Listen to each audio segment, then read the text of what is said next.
Hace un año, todo comenzó.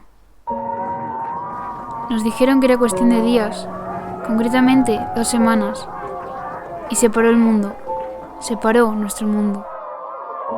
Nos dijimos hasta luego y fue un hasta nunca.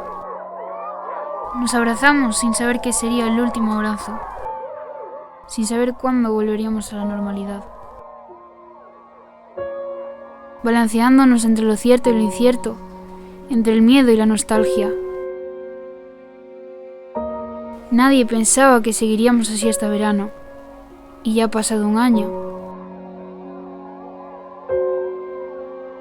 Un año en el que todo cambió, en el que millones de personas desaparecieron. Una sociedad supuestamente evolucionada y con medios, pero sin cartas de navegación. ¿Por qué? ¿Cómo? ¿Hasta cuándo?